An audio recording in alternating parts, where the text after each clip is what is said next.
This episode of the Barefoot Lawyer Reports was recorded 1 week before Sophie Luo, wife of detained human rights activist Jiaxi, testified in front of Congress on April 20th, 2023. We encourage you to hear her testimonial by checking the link in the description. Hello, everyone, and welcome to another episode of the Barefoot Lawyer Reports podcast. My name is Will Deathridge, the producer. Joining me, as always, is Chen Guangcheng. Hello, my friend. I'm glad to see you again here. Yeah, today we have a very important story coming out.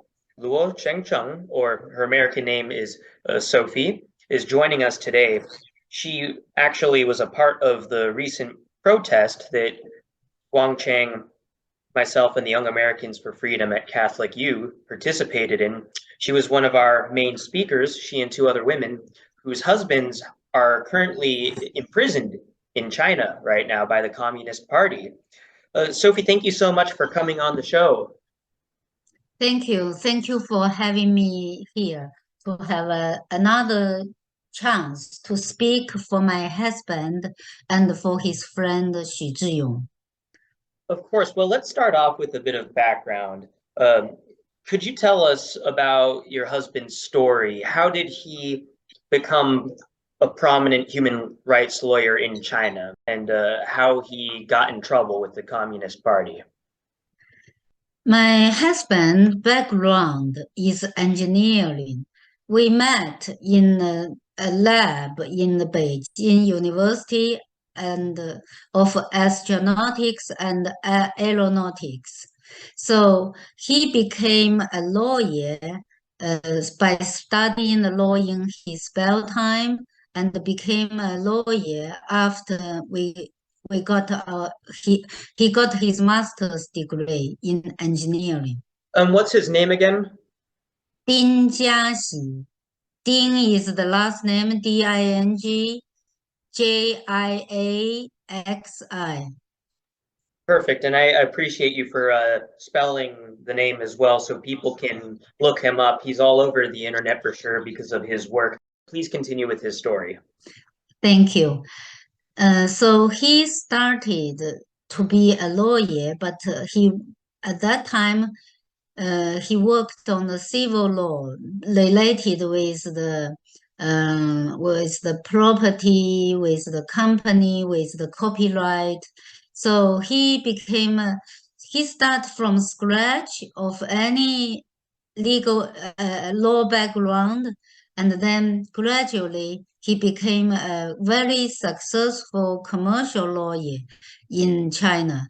But after he became quite successful in the commercial law field, he decided he wanted to pay attention to the social issues, because when he was a little one and his original thinking to be a lawyer is to speak up for people. He wanted to represent the weak people, to speak up for them. So naturally, after several years commercial lawyer life, he decided to change his track. And starting from 2010, he started to working on the human rights activities with Dr. Xu Zhiyong, to meet with the people who went to Beijing for appeal, and to join into the topics that Xu Zhiyong has been start to work with, to support the weak people, to propose some change into the education system, equal education, transparent government. That's amazing, and it kind of reminds me of Guangcheng's background, because Guangcheng, when you were a child, you felt passionate about helping people. In your case, specifically people with disabilities like blindness, and stopping the government from taking advantage of them, right, Guangcheng? Yes, yes. Mm-hmm. Yeah. Were you familiar with his work, Guangcheng? Yeah, I think, yeah, they did a lot of very important job in mainland China to help the people who need to help. Even when I asked here, my brother come to Beijing, the Ding Jiaxi met my brother there and talk something. And when I live in New York, we talk on the Skype together with another lawyers about the injustice of mainland China. Right. Sophie, can you tell us more about when and how your husband was initially imprisoned? Yes, because after my husband met Xu Ziyong together and they have the same idea about civil society development, try to voice out for people which can't speak up for them. They try to promote people connection. So they set up some get together with people to help each other, support each other because their idea is people should have their own voice and help each other to confront the the evil things or say misdeed the government did to the people. So, but government don't want to hear people's voice. And after very short after they posted a petition letter to request the top officials to disclose their family asset, they were being followed by the policeman. And on April 13, actually, just 10 years ago today, he was taken away because their participation of the campaign for the transparent government and equal education. He was sent into the detention center and then later tried. Uh, yeah, they was tried on the year after and get 3.5 years prison. The charge they imposed on him is gathering a crowd to disturb public order. Wow. And so gathering a crowd to disturb public order. That first imprisonment was in 2014 and ended in 2016. But in 2019, he was imprisoned again for a similar charge of subverting authorities, right? Yes, After your husband became imprisoned, they kind of they held him for a long time without putting him on trial, right? yes. For this time, they tortured him 6 months, 7 months, have no another additional 7 months, not allow the lawyer to meet him, and then another over almost 2 years, just put him in the detention center without any clear reason. The Communist Party kidnapped them from Fujian province, Xiamen city, and then the Ding Jiaxi disappeared. No one knows where he is. He was in the black jail, and Yeah. a lot of torture happened there. Right. Yeah, is that the black jail in Shandong province? Yeah, Yes. close to my That's hometown. in Guangcheng's the same similar location. That they put these two cases there just because they think they handled Guangcheng's case quite according to their will. So they want to do the same to Xu Ziyong and Ding Jiaxi also. They basically put him in the same court system and police system as Guangcheng because it's notorious for being able to persecute human rights activists. Yes.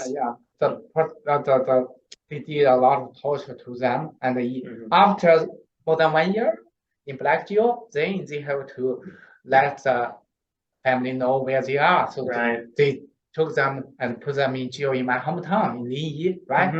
Yeah.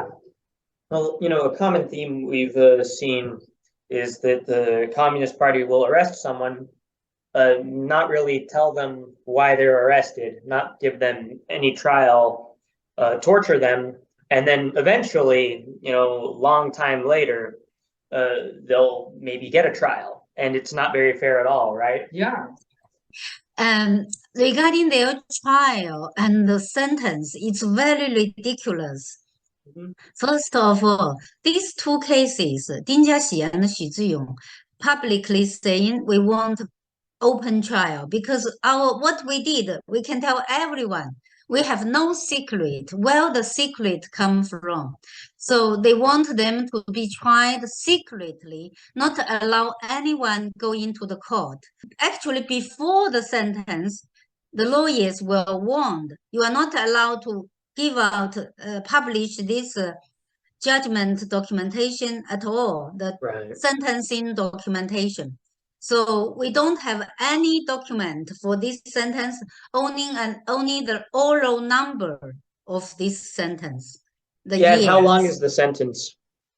Xu Ziyong is 14 years prison plus 4 years deprived of any rights. They call the political rights. Then Ding Mm, Jiaxi was sentenced 12 years plus 3 years deprivation of political rights. The yeah. deprivation of political rights actually is a type of soft prison at all, the same. They are not allowed to go out, to go abroad, to go to any activities. Sophie, when's the last time you were able to contact your husband or talk to him or write to him? I always communicate. All my communication with my husband in the past over 3 years, almost 3 years and 4 months, is through my lawyer. I Got it. write a letter to him to ask him to read it to my husband. It's already 51 letters now. Try to keep him up with outside world, so he is not so isolated. But I never be able to direct communicate with him, which Right. is which shouldn't. I mean, he should have the rights to write to me. Well, Sophie, we always ask our viewers to share our podcast, share our website, catholic.edu/CHR, so people can stay updated on victims of the Communist Party, like your husband. Are there any other ways that you recommend people can support him and or things we can share so people can learn more about him? I'm going to send you probably a list of resource of Perfect. these two people because Chinese government they put them into such a long-term jail. They just want to extinguish their voice. I'm going to let CCP regret of their sentence. I'm going Right. to make their voice to go to everywhere, to go back to China and go to every corner of the world. What day was your husband sentenced? Like when did that happen? When did you find out about that? Just April 10th. Well, we're more than happy to help share these resources, and you can come on the podcast anytime. We will continue to talk about news that comes out of China about your husband and similar cases, right, Guangcheng? Yeah, yeah. And we thank all of our viewers for listening to another episode of the Barefoot Lawyer Reports podcast. As I mentioned, we will post all the materials that Sophie sends us, as well as resources on our Center for Human Rights at Catholic University's website in the description. We hope you all have a very good day, and we thank you for tuning in.